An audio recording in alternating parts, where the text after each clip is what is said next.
Olha, uma boa notícia, o estado de São Paulo possui menos de 1.000 pacientes com Covid-19 internados em unidades de terapia intensiva pela primeira vez desde o início da pandemia. E para falar também sobre cancelamento do Réveillon no Rio de Janeiro e as preocupações com a variante Ômicron, a gente conversa agora com o chefe do Departamento de Infectologia da Unesp, Dr. Alexandre Naime. Tudo bem, doutor? Muito obrigado mais uma vez por estar aqui conosco na Jovem Pan. Bem-vindo. Muito bom dia, Tiago. Muito bom dia, Adriana. Prazer estar com vocês de novo aqui na Jovem Pan. Prazer é nosso. Bom, doutor, nós temos esse bom resultado aqui de São Paulo, números também positivos em todo o país, claro que refletem o avanço da vacinação, mas, claro, a preocupação com a variante Ômicron. Inclusive, nesse sábado, o Rio de Janeiro anunciou o cancelamento do Réveillon. Em São Paulo, o Réveillon já estava cancelado também. Eu pergunto, é uma preocupação excessiva ou uma preocupação necessária, mesmo com esses números em queda aqui no país, doutor? Eu diria, Tiago, que é uma preocupação responsável. Nós temos realmente um vírus, um retrato do vírus da variante Ômicron bastante assustador.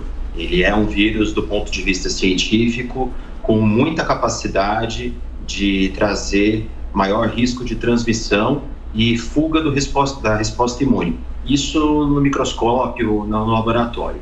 É óbvio que a gente precisa de mais dados do que está acontecendo na África do Sul em relação ao número de pacientes que vai evoluir para a Covid grave, a Covid que precisa de hospitalização ou mesmo óbito, e dados relativos à eficácia da vacina.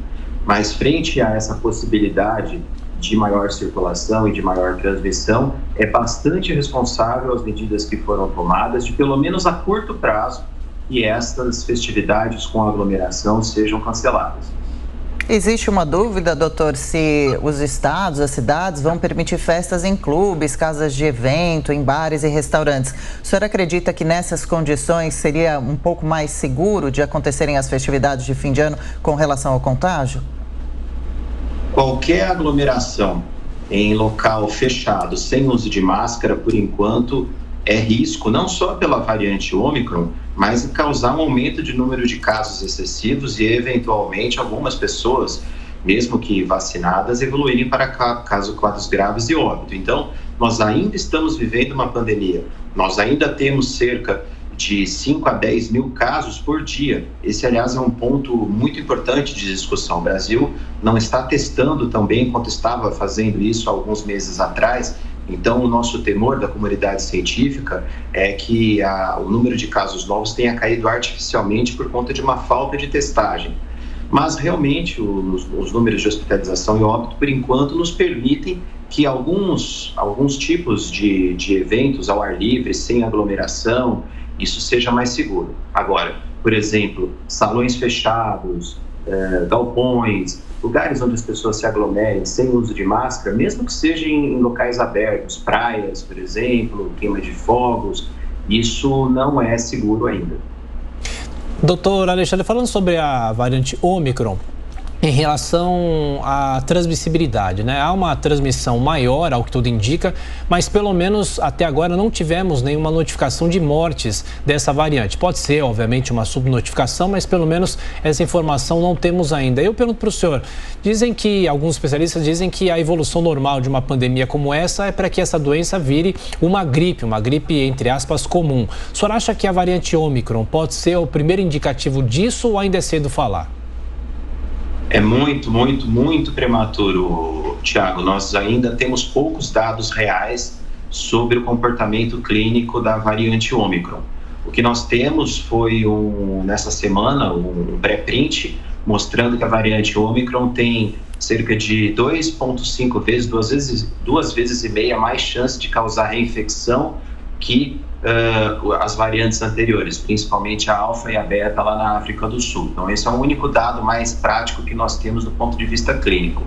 Então, tomara, né, eu estou torcendo, a comunidade científica inteira está torcendo para que realmente seja um vírus com muita mutação e que isso leve a uma diminuição de patogenicidade, que não seja tão agressivo, mas isso realmente já é até esperado na população brasileira, Tiago. Porque, veja, o que aconteceu quando a Delta chegou. A Delta chegou no Brasil por volta de junho, julho, foi quando, na verdade, a Delta começou a predominar.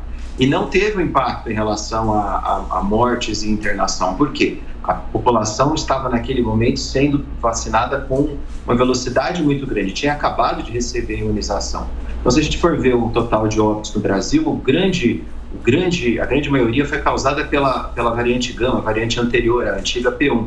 Então, mesmo que a Ômicron chegue, se a gente conseguir ter essas normas de prevenção básicas que nós estamos falando, evitar aglomeração, uso de máscara quando estiver próximo de outras pessoas e uma população altamente vacinada, é pouco provável que a Ômicron vá fazer algum estrago em relação ao aumento de internação e aumento de óbitos.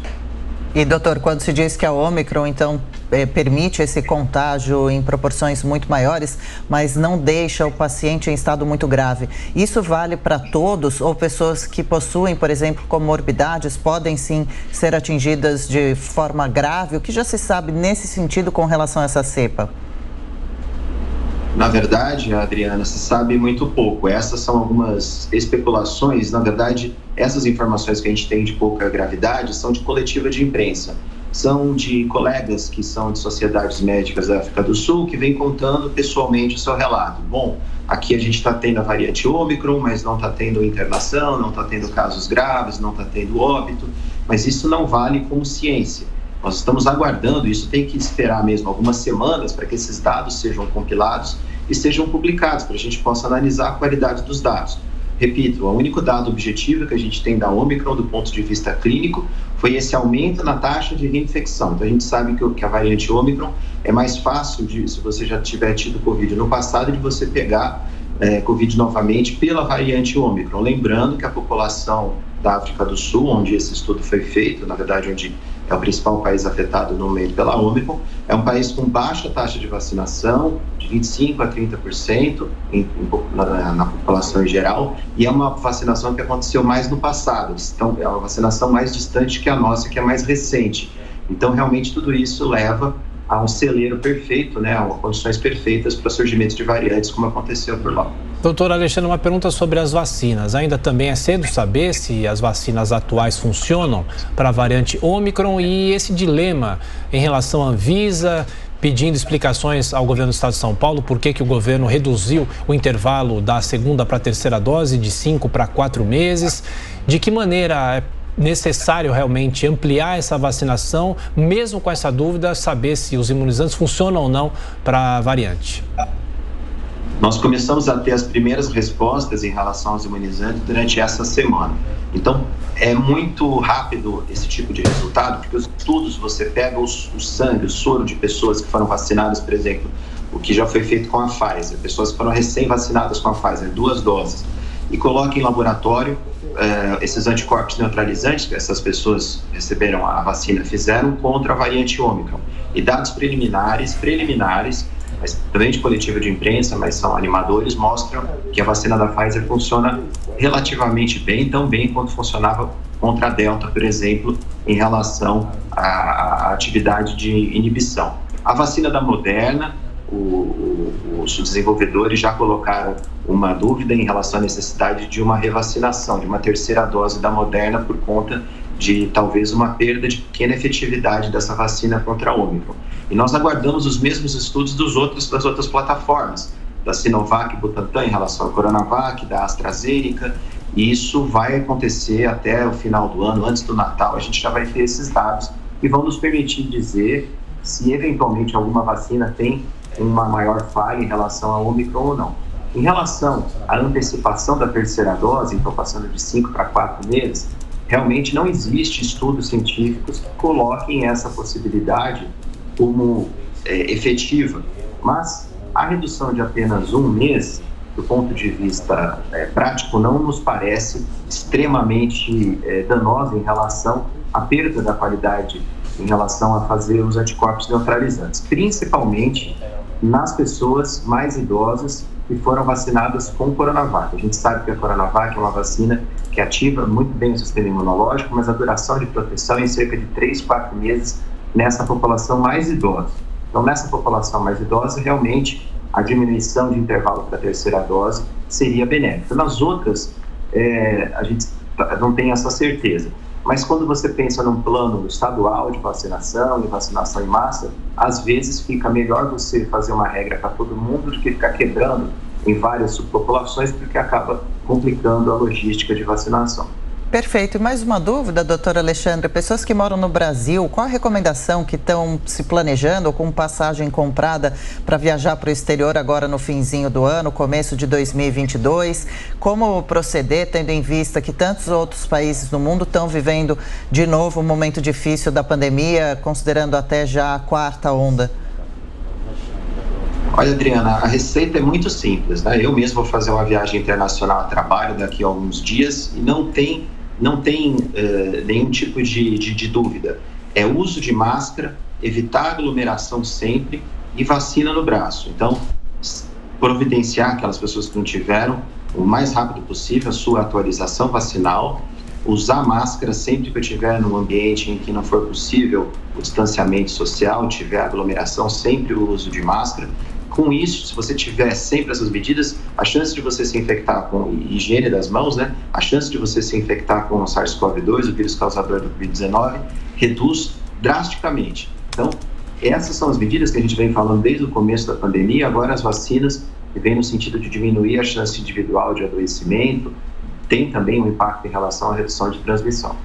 Perfeito. Doutor Alexandre Naime, que é do Departamento de Infectologia da Unesp, muito obrigado pela atenção, pela gentileza e até a próxima. Um abraço. Boa semana.